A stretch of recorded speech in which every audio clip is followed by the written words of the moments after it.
तो आज हम सीटेट पेडागोजी के महत्वपूर्ण प्रश्न देखेंगे जो कि आपकी परीक्षा के लिए बहुत ही हेल्पफुल होंगे। तो स्टार्ट करते हैं।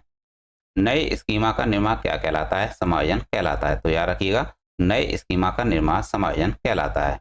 जीन पियाजे ने संज्ञानात्मक विकास को 4 अवस्थाओं में विभाजित किया है और 4 अवस्थाएं इस प्रकार हैं।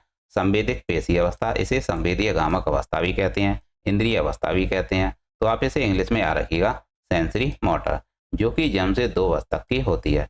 इस अवस्था में बच्चे ज्ञानेंद्रियों के माध्यम से सीखते हैं। अगला प्रश्न है पूर्व संक्रियात्मक अवस्था, इसे प्री ऑपरेशनल स्टेज कहते हैं, जो कि 2 से 7 वर्ष तक की होती है। इस अवस्था में बच्चा सुनता है, समझता है, लेकिन कोई क्रिया नहीं कर पाता है। मूल संक्रियात्मक अवस्था, इसे कंक्रीट ऑपरेशनल स्टेज कहते हैं, जो कि 7 से 11 वर्ष तक की होती है। इस अवस्था में बच्चा चिंतन करने लगता है, यानी वह उदाहरण से नियम की ओर जाता है और वह उदाहरण पर तर्क करने लगता है। अमूर्त संक्रियात्मक अवस्था, इसे फॉर्मल ऑपरेशनल स्टेज कहते हैं और इसे औपचारिक संक्रियात्मक अवस्था भी कहते हैं, जो कि 12 से 15 वर्ष तक की होती है। इस अवस्था में बच्चा नियम से उदाहरण की ओर जाता है और वह नियमों पर तर्क करने लगता है। अगला प्रश्न है बुद्धि के तरल क्रिस्टलीय प्रतिमान के प्रतिपादक कौन है? कैटल हैं। तो याद रखिएगा, बुद्धि के तरल क्रिस्टलीय प्रतिमान के प्रतिपादक कैटल हैं। शिक्षण हेतु मानसिक उत्तेलन प्रतिमान का प्रयोग किसके सुधार हेतु किया जाता है? सृजनात्मकता के लिए किया जाता है। संवेगात्मक बुद्धि का सिद्धांत किसने दिया है? गोलमैन ने दिया है। तो याद रखिएगा, संवेगात्मक बुद्धि का सिद्धांत गोलमैन ने दिया है। अगला प्रश्न है संज्ञानात्मक संप्राप्ति का न्यूनतम स्तर क्या है? तो यह ज्ञान होता है।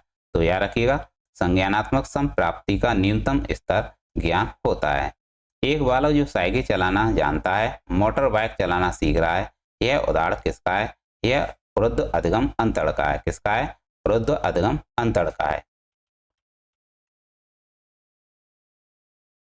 और अगला प्रश्न है जीन पियाजे के अनुसार कौन सी प्रवृत्तियां मानव शिशु में जन्मजात होती हैं? तो इसे कहते हैं स्कीमा। तो याद रखिएगा, जीन पियाजे के अनुसार कौन सी प्रवृत्तियां मानव शिशु में जन्मजात होती हैं? इसे कहते हैं स्कीमा। अधिगम के पठार का कारण क्या है? ज्ञान की सीमा, उत्साह या प्रेरणा की सीमा, शारीरिक क्रिया की सीमा, कार्य की जटिलता, जो कि अधिगम के पठार के कारण है। स्टैनफोर्ड विनय परीक्षण मापन करता है बुद्धि का। अंतर्मुखी व्यक्तित्व एवं बहिर्मुखी व्यक्तित्व का वर्गीकरण किसने किया था?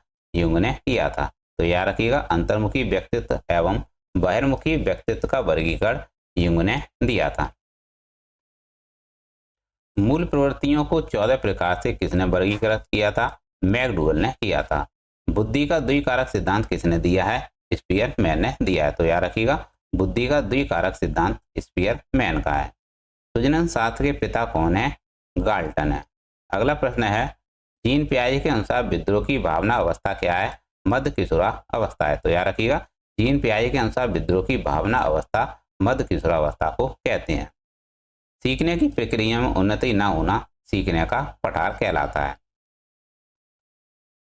अगला प्रश्न है सीखने का सिद्धांत। सीखने का सिद्धांत थॉर्नडाइक का है। तो याद रखिएगा, सीखने का सिद्धांत थॉर्नडाइक ने दिया है और इसके कई उपनाम से जाना जाता है। तो इसके उपनाम है जो कि आपको याद रखने हैं। प्रयास एवं त्रुटि का सिद्धांत कहते हैं इसे, प्रयत्न एवं भूल का सिद्धांत, आवृत्ति का सिद्धांत, उद्दीपक अनुक्रिया का सिद्धांत, बहुत ही इंपॉर्टेंट है। तो याद रखिएगा, ये बहुत ही इंपॉर्टेंट है। उद्दीपक अनुक्रिया का सिद्धांत यह पेपरों में कई बार पूछा गया है। एसआर बॉन्ड का सिद्धांत भी कहते हैं इसे, संवाद बांध का सिद्धांत भी कहते हैं और इसे अधिगम का बंध सिद्धांत भी कहते हैं, सीखने के सिद्धांत को, जो कि थॉर्नडाइक का है। अगला प्रश्न है थॉर्नडाइक का प्रयोग थॉर्नडाइक ने किस पर प्रयोग किया था? एक भूखी बिल्ली पर प्रयोग किया था थॉर्नडाइक ने। क्रिया प्रसूत का अधिगम सिद्धांत किसका है? यह स्किनर का है। तो याद रखिएगा, क्रिया प्रसूत का अधिगम सिद्धांत स्किनर का है और इसके उपनाम हैं जो कि आपको याद रखने हैं। आरएस का सिद्धांत, सक्रिय अनुबंधन का सिद्धांत, व्यवहारिक सिद्धांत, नैमित्तिकवाद का सिद्धांत और कार्यात्मक प्रतिबद्धता का सिद्धांत, जो कि क्रिया प्रसूत के अधिगम का सिद्धांत है। स्किनर ने प्रयोग किया था चूहे व कबूतर पर। तो याद रखिएगा, स्किनर ने किस किस पर प्रयोग किया था? चूहे और कबूतर प्रयोग किया था। अगला प्रश्न है अनुकूलित अनुक्रिया का सिद्धांत, जो कि पावलोव का है और इसके उपनाम है जो कि आपको याद रखने हैं। शरीर शास्त्री का सिद्धांत, शास्त्रीय अनुबंधन सिद्धांत, क्लासिकल सिद्धांत, अनुबंधित अनुक्रिया का सिद्धांत, संबंध प्रतिक्रिया का सिद्धांत और अनुकूलित अनुक्रिया का सिद्धांत, अस्वाभाविक अनुक्रिया का सिद्धांत। इसे कई उपनाम से जाना जाता है, पावला के अनुकूलित अनुक्रिया सिद्धांत को। और अगला प्रश्न है, पावलोव ने प्रयोग किया था एक कुत्ते पर। अगला प्रश्न है, अंतर्दृष्टि या सूझ का सिद्धांत या कॉलर का है, और कॉलर ने प्रयोग किया था चिंपैंजी नामक एक सुल्तान पर। अधगम स्थानांतरण, अधगम स्थानांतरण किसने दिया है? थॉर्नडाइक ने दिया है। और अधगम स्थानांतरण 3 प्रकार के होते हैं, सकारात्मक, नकारात्मक और शून्य। अधगम वक्र 4 प्रकार के होते हैं, सरल रेखीय, उन्नतोदर, नतोदर और मिश्रित, जो कि एग्जाम में कई बार पूछे गए हैं। अधगम वक्र कितने प्रकार के होते हैं? सरल रेखीय, उन्नतोदर, नतोदर और मिश्रित। अधगम का पटार, जब सीखने की गति रुक जाती है तो उसे कहते हैं अधगम का पटार। सरल रेखीय वक्र क्या होता है? जब सीखने की गति एक समान होती है उसे कहते हैं सरल रेखीय वक्र।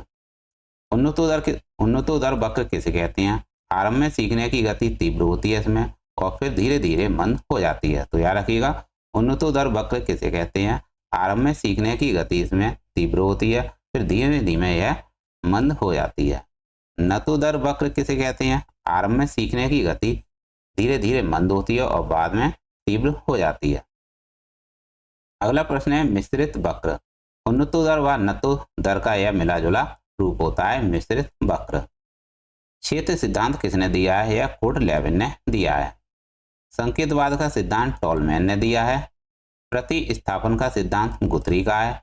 अनुभवजन्य अधिगम सिद्धांत कार्ल रोजर्स ने दिया है। तो याद रखिएगा, अनुभवजन्य अधिगम सिद्धांत कार्ल रोजर्स ने दिया है। मानवतावादी अधिगम सिद्धांत मैस्लो ने दिया है।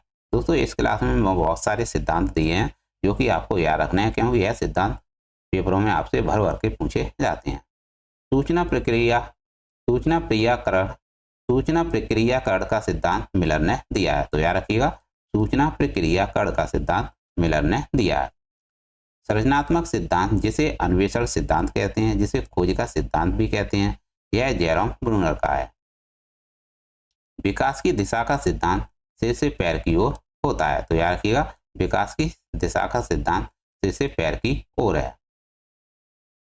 परस्पर संबंध का सिद्धांत शारीरिक, मानसिक, संवेगात्मक, सामाजिक और नैतिक विकास को प्रभावित करता है। तो याद रखिएगा, परस्पर संबंध का सिद्धांत किससे संबंधित है? शारीरिक, मानसिक, संवेगात्मक, सामाजिक और नैतिक विकास से संबंधित है। और अगला प्रश्न है, विकास की अवस्थाएं। विकास की कौन कौन सी अवस्थाएं होती हैं? शैशवावस्था, जो कि जन्म से लेकर 5 से 6 वर्ष तक की होती है, शैशवा अवस्था। बाल्यावस्था 6 से 12 वर्ष तक की होती है, और यह 2 प्रकार की होती है, पूर्व बाल्यावस्था और उत्तर बाल्यावस्था। पूर्व बाल्यावस्था 6 से 9 वर्ष तक की होती है, और उत्तर बाल्यावस्था 10 से 12 वर्ष तक की होती है। किशोरावस्था 13 से 18 वर्ष तक की होती है। नंबर 1 है शैशवावस्था, दूसरी है बाल्यावस्था और तीसरी है किशोरावस्था। और किशोरावस्था 13 से 18 वर्ष तक की होती है। यह 2 प्रकार की होती है। पूर्व किशोरावस्था 13 से 16 वर्ष तक की होती है, और उत्तर किशोरावस्था 16 से 18 वर्ष तक की होती है।